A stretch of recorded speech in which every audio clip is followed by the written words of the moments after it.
असहाय હોય ઝૂંપડપટ્ટીની અંદર અમે જઈને બંને જણ ભણાયું છે બેન મારી વાઈફે એટલું નહીં અમે નાસ્તા પાણી પછી જમવાની પણ વ્યવસ્થા કરી ઘણી જગ્યાએ અમે નાસ્તો આપ્યો કપડાં આપ્યા પછી વૃદ્ધાશ્રમમાં જઈને જે દાદા દાદીઓ છે જેમને તરછોડી દીધા છે પોતાના સંતાનોએ એ લોકોને જઈને મળ્યા એમને પૂછ્યું અમે એમની કેર લીધી એમની સાર સંભાળ લીધી એમની જે લાગણી છે એ અમે જાણી કે તમારી સાથે આ રીતે કેમ આવું આ સિચ્યુએશનમાં તમે કેમ તમારે આવવું પડ્યું તો એ બધાએ અમને ઘણા બધા અલગ અલગ પોતપોતાના ડિફરન્ટ એક્સપિરિયન્સ કીધા બરાબર અમે ટ્રસ્ટની અંદર બધું જ એક્ટિવિટીઝ કરવા જઈ રહ્યા છે હવે સ્ત્રી કેળવણી અભિયાન એટલે શું કે સ્ત્રી સ્વનિર્ભર બને આત્મનિર્ભર બને પોતાના પરિવારનું પહેલું ફર્સ્ટ ફેમિલી પછી સોશિયલ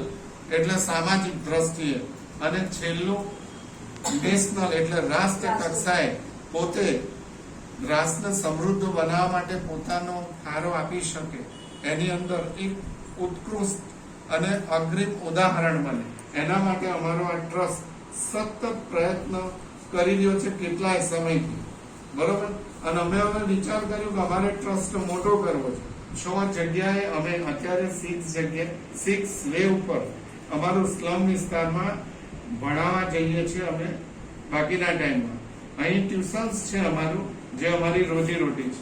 આના ઉપર અમે ડિપેન્ડેબલ છીએ પણ જ્યાં અમે જઈએ છીએ ત્યાં અમે આ સેવા પરોપકારનું કામ કરીએ અને કેટલાય જીવોનું કલ્યાણ કરીએ અમે પણ એવા રૂપિયા વાળા નથી કે કરોડપતિ નથી આફ્ટર ઓલ અમારને બસ ગુરુનો આદેશ હતો કે પોતાના માટે તો બધા જ બધું કામ કરે છે પણ આપણે બીજા માટે શું કરી શકીએ તો પરોપકાર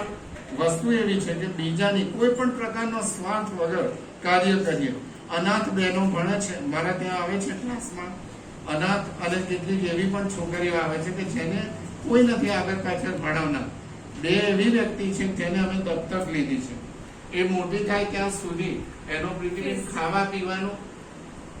ભણાવતો હું પોતે જ છું સ્કૂલમાં જાય છે એની ફીસ અમે પે કરીએ પ્લસ અમે એને એનું જે જમવાનું છે હવે એના પેરેન્ટ્સે કીધું કે સર હવે અમારે જમવાની જરૂર નથી ખાલી બસ આ લોકોને બુક્સ અને એની ફીસ ને તમે ભણાવજો બસ મોટી થાય ત્યાં તો અત્યારે 2 જણને અમે દત્તક લીધી અને મારી વાઈફનો અમે સ્લમ વિસ્તારમાં ઝૂંપડપટ્ટીમાં એવી જગ્યાએ જૈન લોકોને ભણાવ્યું ઘણી બધી હંમેશા સેવા કરતું જ રહેવું જોઈએ કારણ કે આપણે સેવા કરવા માટે જ આવીએ છીએ અને સેવા કરતું જ રહેવું જોઈએ આ સરની વાત ઘણી સાચી છે કે અત્યારે આપણે આપણું ઇન્ડિયા એટલું ફાઇન છે ને કે બધા સેવાઓમાં જોડાઈ જાય ને તો ઇન્ડિયા નંબર 1 બને પણ નંબર 1 કેમ નથી બનતું કે પ્રોબ્લેમ શું છે કરપ્શન એટલા માટે કરપ્શન છે અને બધા સેલ્ફિશ છે બધા પોતપોતાનું કરે છે અને અમુક લોકો સેવા આવી રીતે સર કરે છે અમે કરીએ છીએ એમાં પણ અડચણો બહુ જ આવે છે પણ અમે અડચણથી પણ પાર પડી જઈએ છીએ ગમે તે રીતે ટાઈમ મળે ના મળે તો પણ અમે લોકો સેવા આપીએ છીએ